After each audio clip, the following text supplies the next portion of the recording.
إن الحمد لله نحمده ونستعينه ونعوذ بالله من شرور أنفسنا ومن سيئات أعمالنا من يهده الله فلا مضل له ومن يضلل فلا هادي له وأشهد أن لا إله إلا الله وحده لا شريك له وأشهد أن محمدا عبده ورسوله يا أيها الذين آمنوا اتقوا الله حق تقاته ولا تموتن إلا وأنتم مسلمون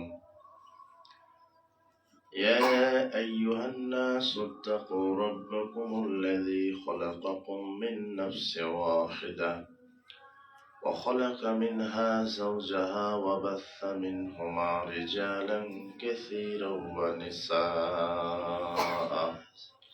واتقوا الله الذي تساءلون به والأرحام إن الله كان عليكم رقيبا يا أيها الذين آمنوا اتقوا الله وقولوا قولا سديدا يصلح لكم أعمالكم ويغفر لكم ذنوبكم ومن يطع الله ورسوله فقد فاز فوزا عظيما أما بعد فإن خير الحديث كتاب الله وخير الهدي هدي محمد صلى الله عليه وسلم وشر الأمور محدثتها وكل محدثة بدعة وكل بدعة ضلالة وكل ضلالة في النار فأعوذ بالله من الشيطان الرجيم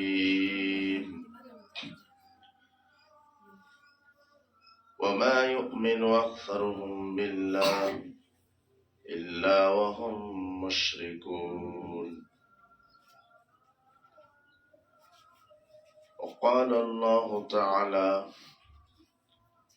حافظوا على الصلوات والصلاة الوسطى وقوموا لله قانتين. عن أم فروة قالت سئل رسول الله صلى الله عليه وسلم أي الأعمال أفضل؟ قال الصلاة في أول وقتها. رواه أبو داود بإسناد صحيح. عن أبي بكر أن رسول الله صلى الله عليه وسلم قال لا يدخل الجنة جسد غذي بالحرام. رواه البيهقي في شعب الإيمان بإسناد صحيح. عن أبي هريرة قال قال رسول الله صلى الله عليه وسلم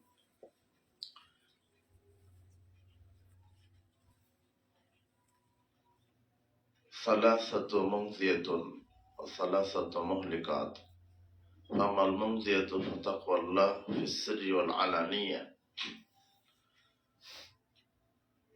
والقول بالحق في الرضا والسخط والقصد في الغنى والفقر. وأما المهلكات فهو المتبع وشح مطاع وإعجاب المرء بنفسه وهي أشدهن. رواه البيهقي.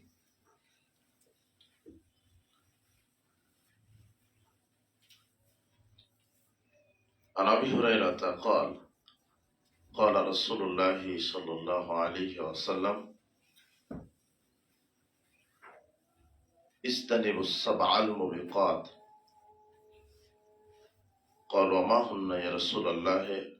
قال الشرك بالله والسحر وقتل النفس التي حرم الله إلا بالحق وأكل الربا وأكل مال اليتيم والتولي يوم الزحف قصف المحصنات المؤمنات الغافلات রাহ মুসলিম। প্রশংসা আল্লাহ সুবহানাহু ওয়া তাআলার জন্য, যে আল্লাহ সুবহানাহু ওয়া তাআলা আমাদেরকে সুস্থ রেখে পবিত্র জুমার দিনে, সাপ্তাহিক ঈদের দিনে পবিত্র ঘর মসজিদে আসার বসার,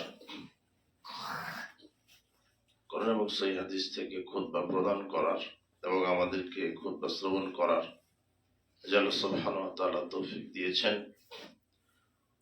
সে আল্লাহ সুবহানাহু ওয়া তাআলার শুকরিয়া আদায় করছি। আমরা সবাই বলছি আলহামদুলিল্লাহ। দরুদ ও সালাম আমাদের নবী, শেষ নবী মুহাম্মদ সাল্লাল্লাহু আলাইহি ওয়াসাল্লামের জন্য। আমরা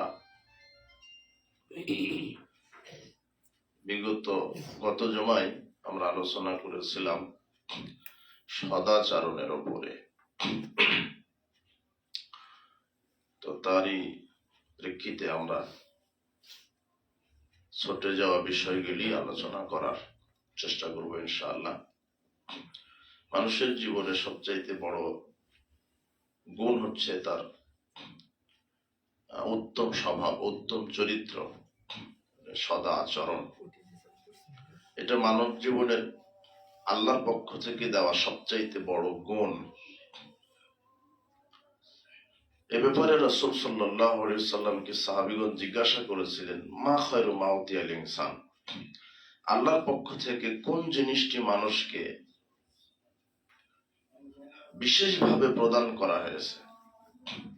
আল্লাহর পক্ষ থেকে পৃথিবীতে যেটা দিয়েছেন আল্লাহ সুবহানাহু ওয়া তাআলা, যা কিছু দিয়েছেন, আপনার অর্থ সম্পদ, মেধা, জ্ঞান, শক্তি, সামর্থ্য, গাড়ি বাড়ি, যা কিছু একটা মানুষকে আল্লাহ দিয়েছেন, এর মধ্যে সবচাইতে মূল্যবান সম্পদটাই হচ্ছে তার, রাসূল বলছেন, হসনুল খুলুক, সদাচরণ। আল্লাহর পক্ষ থেকে এটা উত্তম দান মানুষের প্রতি। যে এই গুণাবলী অর্জন করতে পেরেছে সে সুনাম অর্জন করবে, সে দুনিয়াতেও নন্দিত হবে, বিচার মাঠের জন্য সে জান্নাত পেয়ে ধন্য হবেন। সদাচরণের প্রতিদানই হচ্ছে জান্নাত। মানুষের সাথে সুন্দর কথা বলা, হাসি মুখে কথা বলা, হিংসা বিদ্বেষ এগুলি থেকে দূরে থাকা। আবু মালিক আল আশআরী রাদিয়াল্লাহু আনহু বলছেন, রাসূল সাল্লাল্লাহু আলাইহি ওয়াসাল্লাম বলেছেন, ইন্না ফিল জান্নাতি গুরাফান, জান্নাতে একটা প্রাসাদ রয়েছে, ইউরা যাহিরুহা মিন বাতিনিহা বাতিনুহা মিন যাহিরুহা, যে প্রাসাদের ভিতর থেকে বাহিরে দেখা যায়, বাহির থেকে ভিতরেও দেখতে পাওয়া যায়। চকচকে, খুব সুন্দর ঝকঝকে জান্নাত, দামি একটা জান্নাত। রাসূল সাল্লাল্লাহু আলাইহি ওয়াসাল্লাম বলছেন যে এই জান্নাত আল্লাহ তাদের জন্য প্রস্তুত করে রেখেছেন, লিমান আনালাল কালাম, যাদের মুখের ভাষাটা খুব সুন্দর, মিষ্টি ভাষী, যারা মানুষের সাথে নরম ভাষায় কথা বলে, হাসি মুখে কথা বলে। এই জন্য রাসূল সাল্লাল্লাহু আলাইহি ওয়াসাল্লাম বলছেন যে লা তাহকিরান্না মিনাল মারুফি শাইআন, তোমরা কোনো ছোট কাজকেও, নেকির কাজকেও তুচ্ছ মনে করো না। ওয়ালাউ আন তালকা আখাকা বিওজহিন তালিকিন, রাসূল সাল্লাল্লাহু আলাইহি ওয়াসাল্লাম বলছেন, যদিও কোনো মানুষের সাথে হাসি মুখে কথাও হয়, এটাও তুচ্ছ মনে করো না। এই হাসি মুখে কথাটা আল্লাহর তোমার নেকির খাতায় দানের নেকি হিসেবে তোমাকে নেকি লিখে দিবে। হাসি মুখে কথা বলাটাও একটা দানের নেকি, যার কারণে জান্নাতটা ওয়াজিব হয়ে যেতে পারে। ছোট্ট একটা কথা, যে মানুষের সাথে আমি হাসি মুখে কথা বলবো, বিনয়ের সাথে, নম্রতার সাথে, ভদ্রতার সাথে, এটা হচ্ছে চরিত্রের বহিঃপ্রকাশ। আমার যে চরিত্র সুন্দর, এটা আমার কথা দ্বারা, আমার চলাফেরা দ্বারাই বোঝা যাবে। এই জন্য আমাদের কথাবার্তা চলাফেরাতে যেন উগ্রতা প্রকাশ না পাই, আমাদের চলাফেরায় কথাবার্তায় চাল চলনে মিষ্টি ভাষী হব, যাতে মানুষ আমাদের জন্য কল্যাণের দোয়া করে, অভিশাপ যেন না দেয়। রাসূল সাল্লাল্লাহু আলাইহি ওয়াসাল্লাম ওই হাদিসে বলছেন যে জান্নাতের ভিতর বাহির দেখা যাবে, এত সুন্দর দামি জান্নাত। তার একটা হচ্ছে যারা 4টি গুণ থাকতে হবে মানুষের ভিতরে। সেটা হচ্ছে 1 নম্বর, যে মানুষের সাথে যখন কথা বলবে বিনয়ের সাথে, নরম ভাষায়। 2 নম্বর, ওয়াতামাত তাআম, যারা অভুক্তকে খাদ্য খাওয়ায়। সমাজে অনেক ক্ষুধার্ত ব্যক্তি আছে, মিসকিন আছে, দরিদ্র আছে, এদেরকে যারা খাদ্য খাওয়ায়। এরপরে অথবা সিয়াম, যারা নফল সিয়ামে অভ্যস্ত, যারা বেশি বেশি নফল সিয়াম রাখে। 4 নম্বর, যারা রাত্রের সালাত আদায় করে। এই 4টি গুণ বিশিষ্ট মানুষের জন্য আল্লাহ সুবহানাহু ওয়া তাআলা জান্নাতে দামি একটি প্রাসাদ নির্মাণ করে দিবেন। তার বিশেষ একটি গুণ হচ্ছে মানুষের সাথে সদাচরণ করা। মানুষের সাথে সদাচরণ করা। শুধু জান্নাতে দামি প্রাসাদ, কিন্তু জান্নাতটাই টোটাল হবে দামি। রাসূল সাল্লাল্লাহু আলাইহি ওয়াসাল্লাম বলছেন যে ওয়াবিবাইতিন আলাল জান্নাত, রাসূল বলছেন আমি ওই ব্যক্তির জন্য জান্নাতুল ফেরদাউস, মানে উঁচু জান্নাত, সবচেয়ে দামি জান্নাতের ব্যবস্থা আমি রাসূল সাল্লাল্লাহু আলাইহি ওয়াসাল্লাম করে দিব। লিমান হাসানা খুলুকাহু, যে ব্যক্তির চরিত্র সুন্দর, স্বভাব সুন্দর, ওই ব্যক্তিকে দামি জান্নাত আমি মুহাম্মদ সাল্লাল্লাহু আলাইহি ওয়াসাল্লাম দেওয়ার ব্যবস্থা করে দিব। তাহলে আমাদের অনেক আজকে আমাদের ডিগ্রি আছে, অর্থ আছে, সম্পদ আছে, শক্তি আছে, কোনো কিছুর অভাব নাই, কিন্তু আমাদের একটাই জিনিসের অভাব, সদাচরণের অভাব, মানুষের সাথে ভালো আচরণের অভাব। আজকে আমরা রাস্তাঘাটে যেটা দেখতে পাই, বিভিন্ন অফিস আদালত, কর্মক্ষেত্রে, যেখানে যে কর্মে আছে, উগ্র মেজাজি, কেউ কাউকে মেনে নিতে পারে না। রাস্তায় 2টা গাড়ি অ্যাক্সিডেন্ট হয়েছে, একজন গাড়িওয়ালা আর একজন গাড়িওয়ালার এমন অকথ্য ভাষায় গালি দিচ্ছে, একজন কর্মকর্তা আর একজন কর্মকর্তাকে এমন ভাবে গালি দিচ্ছে, অথচ দুজনেই শিক্ষিত। শুধু শিক্ষিত নয়, তাদের মোটা মোটা সার্টিফিকেট আছে, কিন্তু যে গালিটা দিচ্ছে, ওই গালির ভাষাগুলি শুনলে মনে হবে যে কি অবস্থা। এটা মানুষের চরিত্র বা ভাষা, মানুষের চলাফেরা। এই জন্য আমাদের ভিতরে অনেকের যদি খারাপ আচরণ দেখে, তাহলে মানুষ রাগের মাথায় বলে যে লোকটা তো মানুষই না, অথচ লোকটা মানুষ, হাত পা আছে, চক্ষু আছে, মানুষের মতোই, কিন্তু আচরণ হচ্ছে কি উগ্র, পশু প্রাণীর মতো। এই জন্যই বলে যে লোকটা মানুষই না। আল্লাহ সুবহানাহু ওয়া তাআলা এভাবে বলেছেন, লাহুম কুলুবুল লা ইয়াফকাহুনা বিহা, যাদেরকে বিবেক দিয়েছি, বিবেক দিয়ে সঠিকটা বোঝার চেষ্টা করলো না, যে আমাকে মানুষের সাথে কিভাবে চলতে হবে, আমাকে অমুকের সাথে কিভাবে চলতে হবে, সমাজে আমি কিভাবে উঠা বসা করব, রাষ্ট্রে আমি কিভাবে উঠা বসা করব, কিভাবে চলবো। এই যে বিবেক থাকার পরও সত্যটা গ্রহণ করলো না। আলাহুম আয়ুনুল্লাহ ইউবসিরুনা বিহা, চোখ দিয়ে সঠিকটা দেখে চিন্তা ভাবনা করলো না। আলাহুম আযানুল্লাহ ইয়াসমাউনা বিহা, আর কর্ণ দিয়ে হক সত্য কথাগুলি শুনলো না, শুনেও শোনার না শোনার ভান করেছে। উলাইকা কাল আনআম, আল্লাহ বলছেন এরা হচ্ছে চতুষ্পদ প্রাণী, চতুষ্পদ জানোয়ার। বালহুম আদাল, বরং এই চতুষ্পদ প্রাণীদের চেয়েও খারাপ। তার মানে যে মানুষের বিবেক নেই, আচরণ নাই, শালীনতা নাই, শিষ্টাচার নাই, ভদ্রতা নাই, নম্রতা নাই, আছে উগ্রতা, আছে হিংসা, আছে বিদ্বেষ, আছে অশ্লীলতা, আছে বেহায়াপনা, আল্লাহ সুবহানাহু ওয়া তাআলা কোরআন মাজিদ এদেরকে শুধু পশু প্রাণী বলেননি, বরং পশু প্রাণীর চেয়ে কি বলেছেন? খারাপ। পশু প্রাণীর চেয়ে খারাপ এরা। এই জন্য আমাদের চরিত্রকে গঠন করতে হবে, আমাদের স্বভাবকে পরিবর্তন করতে হবে, আমাদের দায়িত্ব অনুভূতি সৃষ্টি করতে হবে। যে যেখানে আছে সে সেখান থেকে সে মানুষ হওয়ার চেষ্টা করতে হবে। বিচারের মাঠে সবচেয়ে যে আমলের নেকিটা ভারী বেশি হবে সেটা এই স্বভাবের নেকি। মানে মানুষের সাথে উত্তম স্বভাব দেখালে যে নেকি হয়, সালাত সিয়াম হজ যাকাত আদায়ের নেকির চাইতে মানুষের সাথে সদাচরণ দেখালে তার চাইতে বেশি নেকি হয়।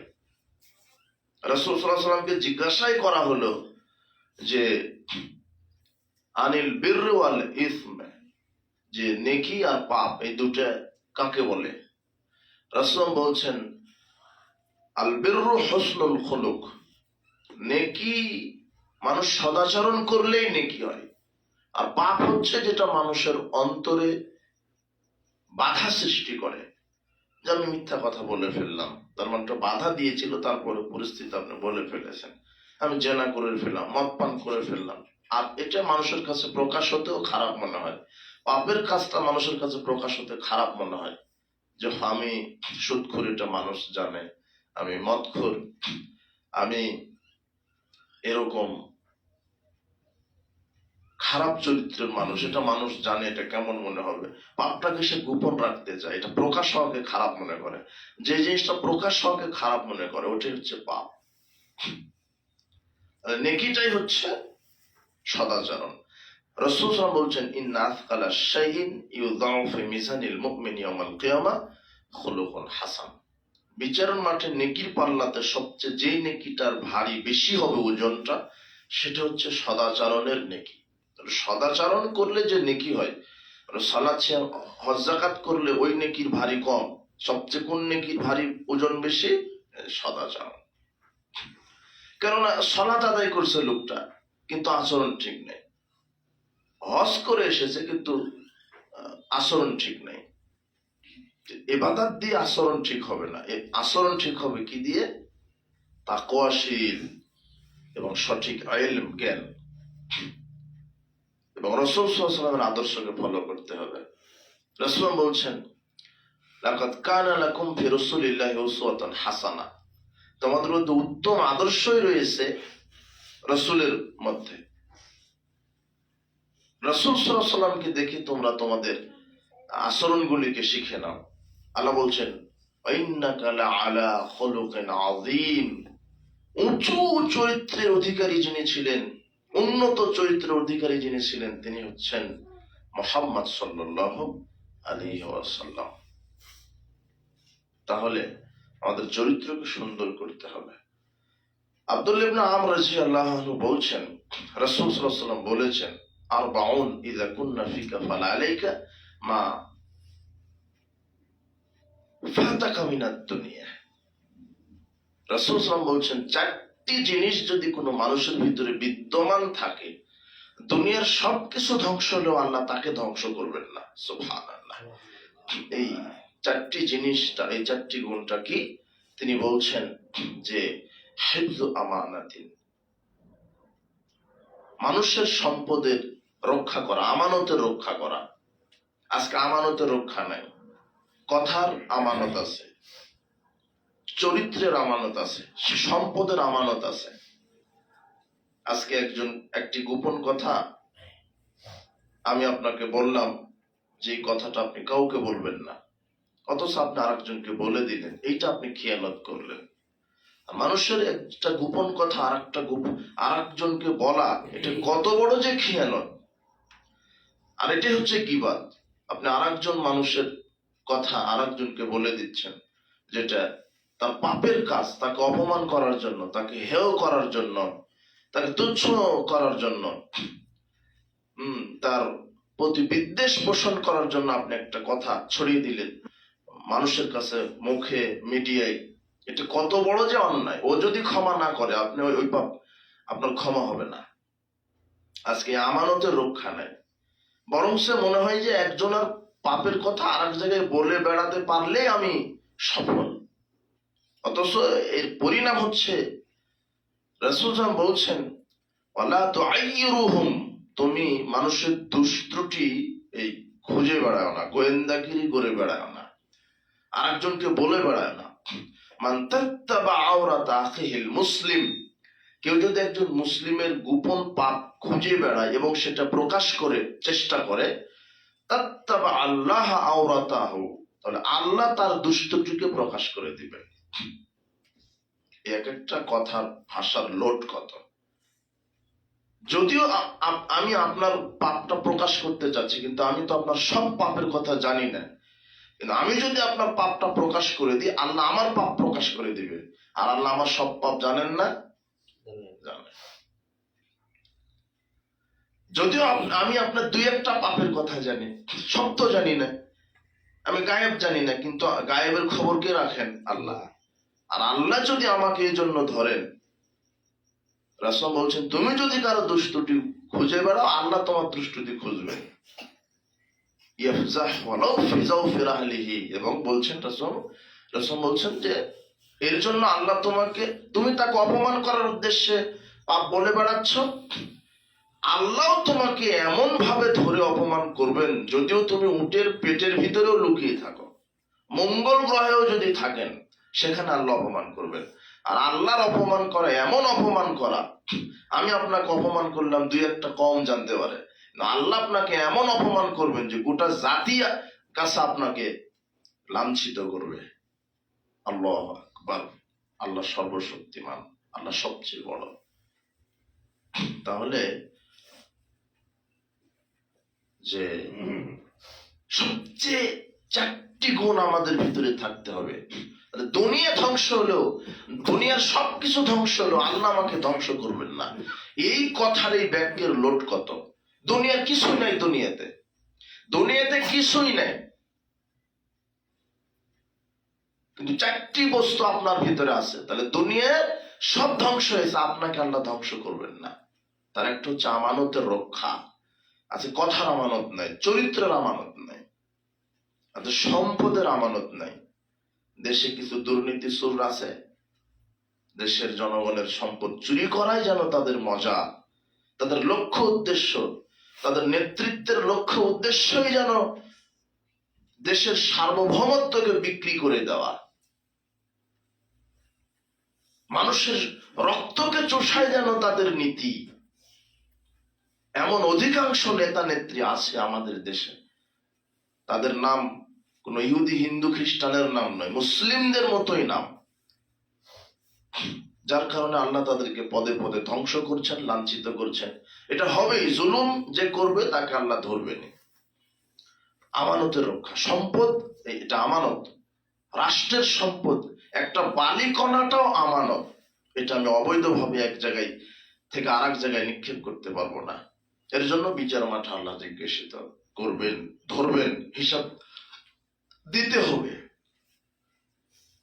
হাদিস আসছে, একটা রশি, জনগণের সম্পদ থেকে একটা রশি চুরি করার কারণে পরিণাম জাহান্নাম হয়েছে।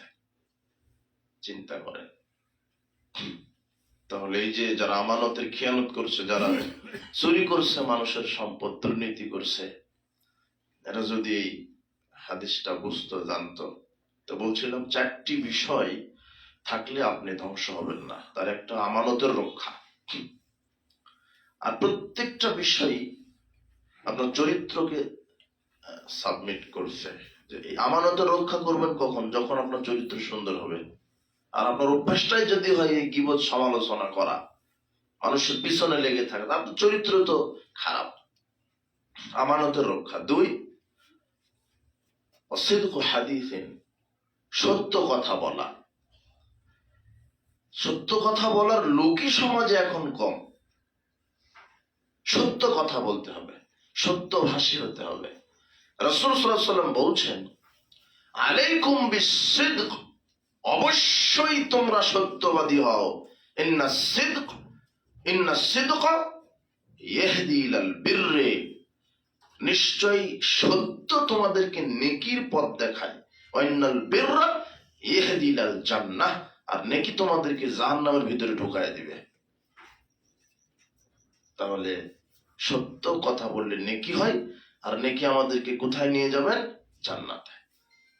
ইয়াকুমাল কিযবা ফাইনাল কিযবা ইহদিলাল ফুজুরে। দেখেন রাসূল সাল্লাল্লাহু আলাইহি ওয়াসাল্লাম ভাষা দেখেন, অবশ্যই তোমরা মিথ্যাকে পরিহার করো, মিথ্যা তোমাদেরকে পাপের দিকে নিয়ে যায়।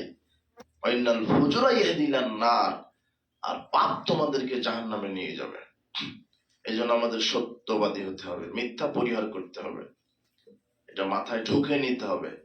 আমরা সবাই জানি, বক্তব্য শুনি না, চরিত্রের ব্যাপারে, সত্যবাদীর ব্যাপারে, ন্যায় পরায়ণতার ব্যাপারে, দায়িত্বশীল হওয়ার ব্যাপারে। ছাত্র তোমরা দায়িত্বশীল। কি দায়িত্বশীল? শিক্ষক তোমাদেরকে যে পাঠদান শিক্ষা দিয়েছে ওটা তোমাদের দায়িত্ব, পড়াটা ঠিক করতে হবে, ওটা তোমাদের দায়িত্ব। শিক্ষকগণ দায়িত্বশীল। কি দায়িত্বশীল?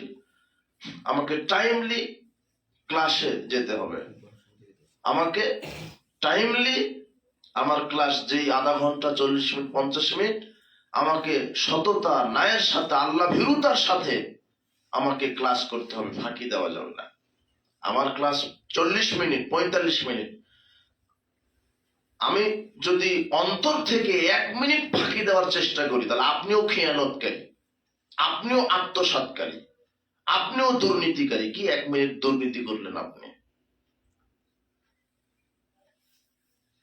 যদি নিয়তটাই থাকে যে আমি 2 মিনিট ফাঁকি দিব, 2 মিনিট একটু মোবাইলে একটু সময় দিব, 2 মিনিট আমি অমুকের সাথে একটু কথা বলবো ক্লাস টাইমের সময়, যে নিয়তটাই যদি এরকম থাকে, সারি ওজর সেটা আল্লাহ ক্ষমা করে দিবেন। পেশাব পায়খানা, টয়লেট বা হঠাৎ করে আপনার সমস্যা শারীরিক, ক্লাস করতে করতে 2 মিনিট 5 মিনিট রেস্ট করেন, ওটা আল্লাহ তো এমনিতেই ক্ষমা করে দিবেন।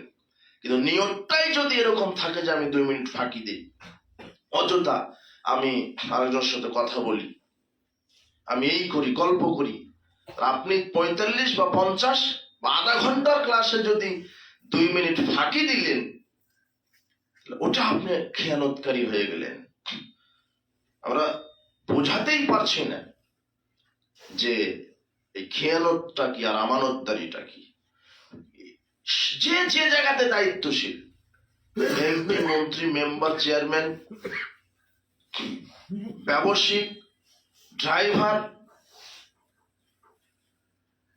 অ্যাসিস্ট্যান্ট, পরিচালক, যে যেখানে দায়িত্বশীল, দায়িত্ব অনুভূতি আমাদের ভিতরে নিয়ে আসতে হবে। সব জায়গাতেই গাফিলতি, সব জায়গাতেই দুর্নীতি, সব জায়গাতেই মিথ্যার আশ্রয়। আল্লাহ আমাদেরকে এই হাদিসের উপর আমল করার তৌফিক দান করুন। আমানতের রক্ষা, 2 হচ্ছে সত্যবাদী, এই চরিত্র অবলম্বন করা। তারপরে হসনু খলিকাতিন, 3 নম্বর বৈশিষ্ট্য। 4টি বৈশিষ্ট্য থাকলে আপনি ধ্বংস হবেন না। তার 3 নম্বর হচ্ছে হসনু খলিকাতিন, এই যে উত্তম চরিত্র, উত্তম স্বভাব। আপনার 2টা বন্ধু, একটা বন্ধু জাতিতে মুসলিম আর একটা বন্ধু জাতিতে হিন্দু হতে পারে, কিন্তু অনেক সময় দেখবেন যে হিন্দু ছেলেটারই আচরণ নম্র, ভদ্র, মিষ্টি ভাষী, হ্যাঁ, এই যে মুসলিম ছেলেটা দেখছেন যে নম্র, ভদ্র। এটা আচরণের দিক দিয়ে বলছি আমি। যদিও বিজেপিরা যদি ইমান না আনে, তাদের দাম আল্লাহর কাছে নেই। আমি শুধু আচরণটাকে প্রমোট করার জন্য এখানে এই উদাহরণটা নিয়ে আসলাম। তাই বলে আমি বিজেপিকে সাপোর্ট করছি না। আল্লাহ ওদেরকে হেদায়েত দান করুন, ওদের বিজেপিদের আগ্রাসন থেকে মুসলিম জাতিকে হেফাজত করুন, আমরা দোয়া করি।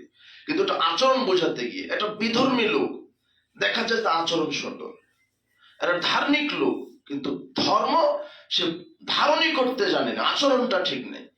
এখানে মানুষ বিচার হবে তার আচরণটা দিয়ে। হসনু খলিকাতিন, উত্তম চরিত্র। যদি আপনার উত্তম চরিত্রটা যদি না থাকে, তাহলে আপনি ধ্বংস। 4 নম্বর বৈশিষ্ট্য ইফাতুন ফি দুআমাতিন, খাদ্যের ব্যাপারে আমাদেরকে সতর্ক হতে হবে। খাদ্য হালাল রুজি, পবিত্র রুজি। আমরা অধিকাংশ মুসলিম খাদ্যের ব্যাপারে সতর্ক নই। আমরা খাদ্য উপার্জন করতেও শিখিনি, খাদ্য খেতেও শিখিনি। খাদ্য উপার্জন করি হারাম ভাবে, খাই রাসূল সাল্লাল্লাহু আলাইহি ওয়াসাল্লামের পরিপন্থায়। খেতে হবে ডান হাতে, খাই বাম হাতে। খেতে হবে বিসমিল্লাহ বলে, বিসমিল্লাহ বলি না। খেতে হবে পরিমাণ মতো, খাই ওভার করে, অতিরিক্ত খাই। ইনকাম করতে হবে হালাল পবিত্র, ইনকাম করি হারাম অপবিত্র। তাহলে এই খাদ্যের ব্যাপারে রাসূল সাল্লাল্লাহু আলাইহি ওয়াসাল্লাম সতর্ক হতে বললেন আমাদেরকে। হালাল রুজি, পবিত্র রুজি, এই 4টি বিষয় যদি থাকে তাহলে আল্লাহ মানুষকে ধ্বংস করবেন না। আল্লাহ সুবহানাহু ওয়া তাআলা 4টি গুণাবলী অর্জন করার তৌফিক আল্লাহ আমাদেরকে দান করুন। আবু হুরায়রা রাদিয়াল্লাহু আনহু বলছেন, রাসূল সাল্লাল্লাহু আলাইহি ওয়াসাল্লাম বলেছেন, সালাসুন মুনজিয়াতুন ওয়া সালাসুন মুহলিকাতুন, 3টে জিনিস মানুষকে জান্নাতে নিয়ে যায়, 3টা জিনিসকে মানুষকে ধ্বংস করে, জাহান্নামে নিয়ে যায়। ফাম্মাল মুনজিয়াত, যেই 3টা জিনিস মানুষকে নাজাত দিবে, মুক্তি দিবে, জাহান্নাম থেকে বাঁচিয়ে জান্নাতে প্রবেশ করাবে, যেই 3টা জিনিস, তার এক ফাতাকওয়াল্লাহ ফিস সিররি ওয়াল আলানিয়া, আল্লাহকে ভয় করা গোপনে এবং প্রকাশ্যে। গোপনেও আল্লাহকে ভয় করতে হবে, প্রকাশ্যেও আল্লাহকে ভয় করতে হবে। আমরা প্রকাশ্যে শুধু আল্লাহকে ভয় করি, গোপনে ভয় করি না। আমরা গোপনে আমার কাছে আসছে ঘুষের টাকা, গোপনে আমার কাছে অনেক সম্পদ আছে জনগণের, আমি দুর্নীতি করতে পারি, কেউ দেখছে না, কিন্তু দেখছেন কে? আল্লাহ। এটা গোপন ভীতি। আমার সামনে নগদ মাদক আছে, আমি একটা সম্পদ চুরি করতে পারি, কেউ নাই, কিন্তু ওই জায়গাতে আমাকে বিশ্বাস রাখতে হবে যে অবশ্যই একজন আছেন, দেখছেন, তিনি কে? আল্লাহ। এই গোপনে ভীতি, আল্লাহ ভীতি।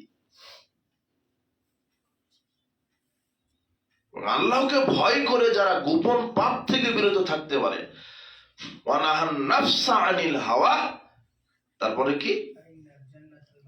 ফাইনাল জান্নাতা হিয়াল মাওয়া, যে গোপন প্রবৃত্তি থেকে নিজেকে বাঁচিয়ে দিল, গোপন পাপ থেকে নিজেকে বাঁচিয়ে দিল, আল্লাহ বলছেন সরাসরি তার থাকার জায়গা আল্লাহ বানিয়ে দিলেন জান্নাতুল মাওয়া। সুবহানাল্লাহ। তাহলে আমাকে আল্লাহ ভীতি শিখতে হবে। আমি কোথায় কি ফাঁকি দিচ্ছি, কোথায় কোন পাপ করছি, রাতে হোক, অন্ধকারে হোক, পরনারীর সাথে হোক, চুরি হোক, ডাকাতি হোক, দুর্নীতি হোক, মিথ্যা হোক, জেনা হোক, গান বাজনা হোক, জুয়া হোক, যে গোপনে আমি করি না কেন, ওখানে একজন আছেন, দেখছেন, তিনি কে? আল্লাহ। এই যে ইয়াকিন, এই বিশ্বাসটা যদি আমাদের ভিতরে থাকে, রাসূল সাল্লাল্লাহু আলাইহি ওয়াসাল্লাম বলছেন 3টা জিনিস জান্নাতে নিয়ে যাবেই। তার এক হচ্ছে প্রকাশ্যে সবাই আল্লাহকে ভয় করে। একটা নারী রাস্তা দিয়ে উলঙ্গ হয়ে যাচ্ছে, আপনি ধরতে পারেন না, কেন? মানুষজন আছে। প্রকাশ্যে জনগণের সামনে আপনাকে একটা মানুষ আপনাকে ঘুষের টাকা দিচ্ছে, আপনি ওখানে তখন ফেরেশতা হয়ে যাবেন, না না না আমি ঘুষ খাই না। অথচ দাড়ি টুপি লাগিয়ে এসি রুমের ভিতরে ঘুষের টাকা আপনি ঠিকই খাচ্ছেন, তখন আর কেউ নেই। ওই প্রকাশ্যের ভয় কোনো ভয় নয়, আসল ভয় কোথাকার ভয়? গোপনের ভয়। গোপন মানে হ্যাঁ, গোপনে যেখানে কেউ দেখছে না, ওই জায়গায় আমাদেরকে ভয় করতে হবে। হ্যাঁ, প্রকাশ্যেও ভয় করতে হবে। কেন? প্রকাশ্যের ভিত্তিতে আরেকজন শিক্ষা গ্রহণ করবে, জানা ওই যে লোকটা ঘুষের টাকা নিল না, ওই যে লোকটা নারীর দিকে তাকাচ্ছে না, তার মানে আমাকেও তাকাতে হবে না, এটা শিক্ষা। আর অন্তরে আপনি নিজে নিজে ভয় করবেন মানে আপনার আত্মাকে আপনি বাঁচিয়ে দিলেন। কোন বলছেন কোয়াং ফাসাকুম, আগে নিজে বাঁচো, নিজের আত্মাকে বাঁচাও। গোপনে ভয় করলেন মানে আপনি নিজেকে বাঁচিয়ে দিলেন, প্রকাশ্যে ভয় করলেন মানে আপনি জাতিকে শিক্ষা দিয়ে দিলেন। রাসূল সাল্লাল্লাহু আলাইহি ওয়াসাল্লাম এই জন্য বলছেন, তিনটা জিনিস মানুষকে কি করে? নাজাত দেয়। তিনটা জিনিস বেশি বেশি জান্নাতে নিয়ে যায়। এক, গোপনে প্রকাশ্যে আল্লাহকে কি করা? ভয় করা। দুই, আল কওলু বিল হাক্কি ফিল রিজা ওয়াস সুখতি, মানুষ সন্তুষ্ট হোক আর অসন্তুষ্ট হোক, সব সময় কি কথা বলা? সত্য কথা বলা।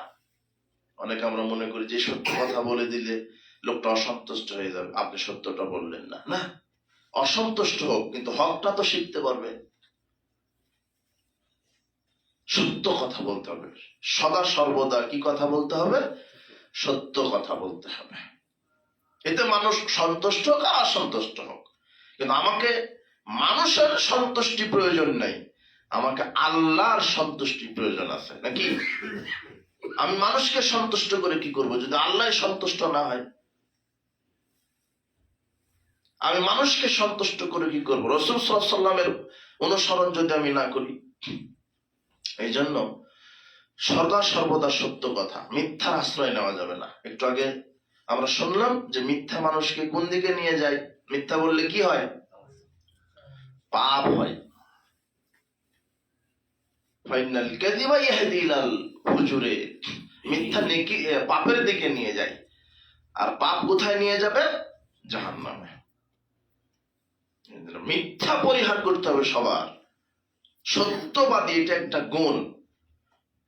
মানুষের ইমানদারদের গুণাবলী এগুলি, সে সত্যবাদী হবে। ইমানদারদের গুণাবলী কি? সে আল্লাহর প্রতি একনিষ্ঠভাবে ঈমান আনবে, শিরক করবে না। ইমানদারদের গুণাবলী কি? সে বিনয়ী হবে। ইমানদারদের গুণাবলীকে কি? তিনি নম্র হবেন, তিনি ভদ্র হবেন, তিনি শালীন হবেন, তিনি আমানতদার হবেন, তিনি ন্যায়পরায়ণ হবেন, তিনি তাকওয়াশীল হবেন, তিনি দায়িত্বশীল হবেন। এটা একটা ইমানদারের গুণাবলী। তিনি সালাত আদায়কারী হবেন, তিনি সিয়াম পালনকারী হবেন, তিনি বিনয়ী হবেন, তিনি সত্যবাদী হবেন, তিনি লজ্জাস্থানের হেফাজতকারী হবেন। সুবহানাল্লাহ। এটা হচ্ছে একটা ইমানদারের গুণাবলী। এই গুণ আমাদেরকে অর্জন করতে হবে। আর একটা হচ্ছে সত্য কথা বলা, এটা একটা ইমানদারের কি গুণ। এরপরে কি? আল কসদু ফিল গিনা ওয়াল ফাকরে, সচ্ছল এবং অসচ্ছল অবস্থায় মধ্যম পন্থা অবলম্বন করা। আপনার টাকা বেশি আছে, আপনি অপচয় করতে পারবেন না। আবার টাকা কম আছে, আবার আপনি ঋণ করে কিছু করতে পারবেন না। আপনার ক্ষমতা, অ্যাবিলিটি 5 লক্ষ টাকা দিয়ে ব্যবসা করা, আপনি আবার ঋণ করলেন আরো 5 লক্ষ টাকায়, 10 লক্ষ টাকা বড় মনে করছেন আপনি বড় ব্যবসা, রাতারাতি বড় ব্যবসা করব না। এই যে আপনি ঋণ করলেন কেন? 5 লক্ষ টাকা দিয়ে ছোট ব্যবসা করেন। এই হালাল টাকা দিয়ে আপনি ব্যবসা করেন, ওখানে আল্লাহ বরকত দিবেন।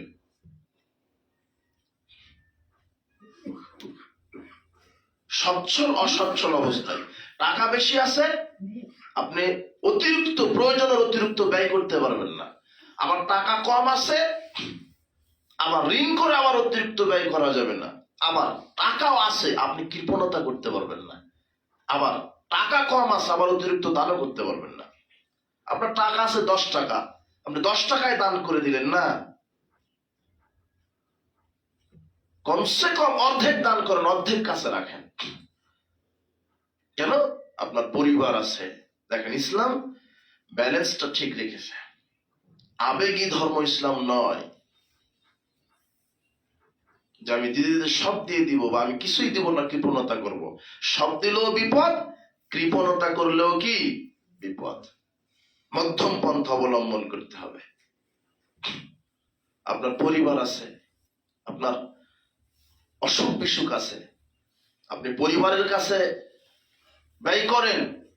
হাদিসে আসছে, তুমি জিহাদে দান করো, এতিমকে দান করো, ফকিরকে দান করো, মিসকিনকে দান করো, সব দুনিয়ার সব জায়গায় তুমি দান করো।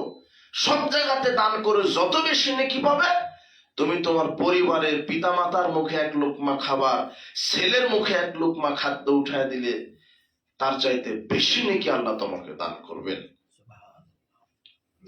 আল্লাহ রাস্তায় মসজিদ মাদ্রাসায় 1 টাকা দান করলে যত নেকি হবে, এটা পিতা অথবা মাতাকে 1 লোকমা ভাত মুখে উঠিয়ে দিলে বা নিজের ছেলের মুখে 1 লোকমা খাদ্য উঠিয়ে দিলে তার চাইতে বেশি নেকি হবে। এটাই হাদিসে আসছে। রাসূল বলছেন যে আনফাকতাহু দিনারুন ফিসাবিলিল্লাহ ওয়া ফি রাকাবাতিন, তুমি 1টা টাকা খরচ করো আল্লাহর রাস্তায় বা একটা দাস মুক্তিকে দাও, অফিল মাসাকিন অথবা ফকির মিসকিনকে 1 টাকা দান করলে, আযাবু হাযরাত দিনার আল্লাযী তুনফিকু আলা আহলিক, এর মধ্যে সবচেয়ে বেশি নেকি হলো তুমি যেটা পরিবারকে দিলে। সুবহানাল্লাহ। মিসকিনকে দিলেন 1 টাকা, আল্লাহর রাস্তায় দিলেন 1 টাকা, ভিক্ষুককে দিলেন 1 টাকা, দাস মুক্তি করে দিলেন 1টা, এই যত আপনি নেকি, শুধু পরিবারকে 1 টাকা দিলে তার চাইতে বেশি নেকি। ইসলাম আমাদেরকে সঠিকটা যেটা দিয়েছে এভাবে আমাদেরকে মানে চলতে হবে, মধ্যম পন্থা অবলম্বন।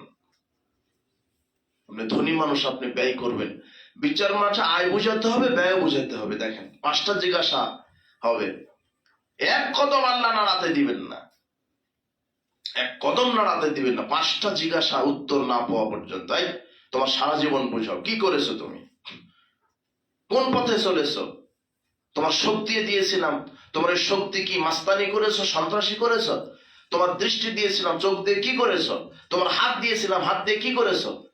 ইউতাবে লাভ দিও মাল কিয়ামা, আল্লাহ বিচার মাঠে সব মানুষকে উঠাবেন, উঠিয়ে বলবেন আলাম আজ আল্লাহ কা সামআন ওয়া বাসারান ওয়া ওয়ালাদান ওয়া মালান, আমি কি তোমাকে সন্তান দিয়েছিলাম, স্ত্রী দিয়েছিলাম, সম্পদ দিয়েছিলাম, চোখ দিয়েছিলাম, পা দিয়েছিলাম, হাত দিয়েছিলাম, এই সব কি কাজে ব্যয় করেছো দেখাও আমাকে।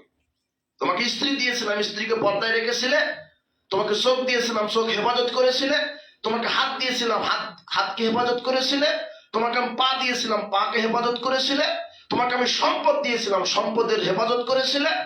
সম্পদ দিয়েছিলাম বলেই তুমি জাহেলি কর্মে আপনি ব্যয় করবেন, মাজারে খানকায় দান করবেন, আপনি জেনার রাস্তায় দান করবেন, মদ খেয়ে টাকা উড়িয়ে দিবেন, নারীর পিছনে, নগ্ন নারীর পিছনে টাকা উড়িয়ে দিবেন না। আল্লাহ ধরবেন, আল্লাহ বলবেন তোমাকে সম্পদ দিয়েছিলাম, আমাকে হিসাব দাও। তোমাকে আমি হাত দিয়েছিলাম, 2টা হাত, এই হাত কি কাজে ব্যয় করেছে। এই হাত, পা, চক্ষু, কর্ণ, সম্পদ, ছেলে মেয়ে, স্ত্রী, এগুলো আল্লাহর দেওয়া আমানত। এগুলো আমাদেরকে কে দিয়েছেন? এগুলা আল্লাহ, আল্লাহর দেওয়া আমানত। আমি যদি স্ত্রীকে ঠিক মতো চালাতে না পারি, আমি আল্লাহর সাথে খেয়ানত করলাম। আমার হাতকে যদি আমি ঠিক মতো চালাতে না পারি, পাকে যদি, চোখকে যদি চালাতে না পারি, আমি আল্লাহর সাথে খেয়ানত করলাম আর শয়তানের সাথে বন্ধুত্ব করলাম। শয়তান এখানে বিজয়। তো কি বললাম যে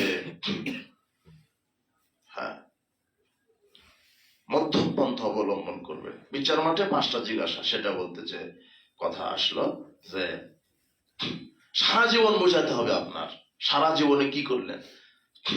এরপরে আল্লাহ বলবেন আং সাবাবিহি, এবারে তোমার যৌবন কাল আমাকে বোঝাও। যৌবন কাল এমন একটা কাল যে পাপকে পাপই মনে করে না মানুষ।